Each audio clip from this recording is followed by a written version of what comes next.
doing, good people? This is the 8-Bit Animal, and it's spooky season, so let's tell a story. Around 1988, something horrible came out on the NES. It was developed by Beam Software, published by LJN, and tied to one of the more beloved sci-fi franchises of all time. It was Back to the Future. Back to the Future was rushed. Back to the Future played like crap. Back to the Future had some of the worst music on the NES, mainly because it was the regular music from the film that was sped up. Now, about a year or two later, the sequels had come out, and LJN still had the rights to make games based on this. So instead of them just saying, okay, we're going to make a game based on Back to the Future 2 and a game based on Back to the Future 3. Nah, they put them joints together. Like a bad Steve Harvey suit, just put together. And the results, in my opinion, are more horrifying than the first game, in their own special way. Today, we're going to take a quick look at Back to the Future 2 and 3. Now, Back to the Future 2 and 3, also developed by Beam Software, and also published by LJN. And by and large, it follows the plot lines of the films.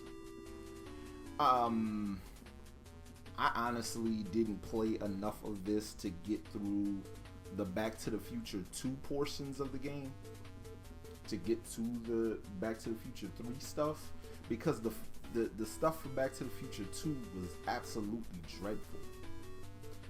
So basically, you have to go back to you gotta bounce around in time to undo the damage done by Biff Tannen. And you do that by collecting particular items along the timeline. So you go to different stages.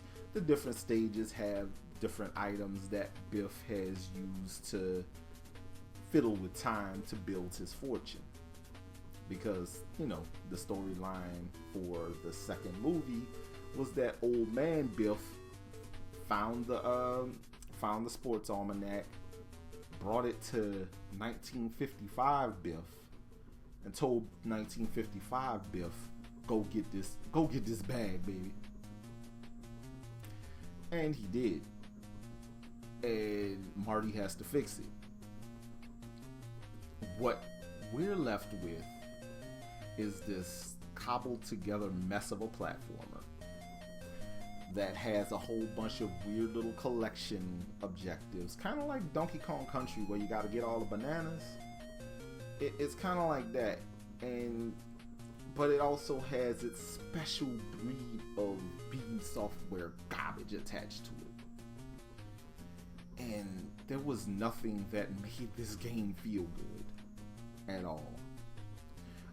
There's some weird little bits and bobs about going into the sewers and diffusing things and messing with circuits and all that. And it's just bad, man. It's almost like they took all the weird stuff from this game and handed it to Ocean and let Ocean use it to make Darkman. There's the appearance of the DeLorean a lot in the game, like at the start of levels when you die, all that stuff. The DeLorean appears, and that's a cool little touch. The title screen, cool little touch. Little stuff in the cutscenes, cool little touches.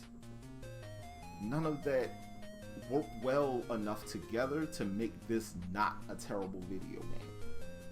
You're going to get lost a lot. You're going to be confused a lot. You're not going to know what's happening a lot. Back to the Future 2 and 3 is a dreadful video game. Um, there was a Back to the Future game on the Super NES, and it was serviceable. It was better than everything that LJN had published on the NES, but it wasn't great. And then there was Back to the Future 3 game on the Sega Genesis that I never played because, what? After all this, you wanted me to go play this on the Genesis? Also, that 16-bit joint that was on Super Famicom never came stateside, so there was that as well. So that spared us. But yeah, if you decide you need this drivel, it's about $20. I wouldn't, but if you want to, God bless. Because I can think of a whole lot better things you can do with $20.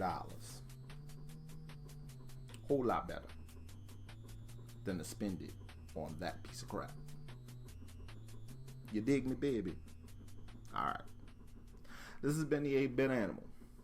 I will catch you beautiful people tomorrow.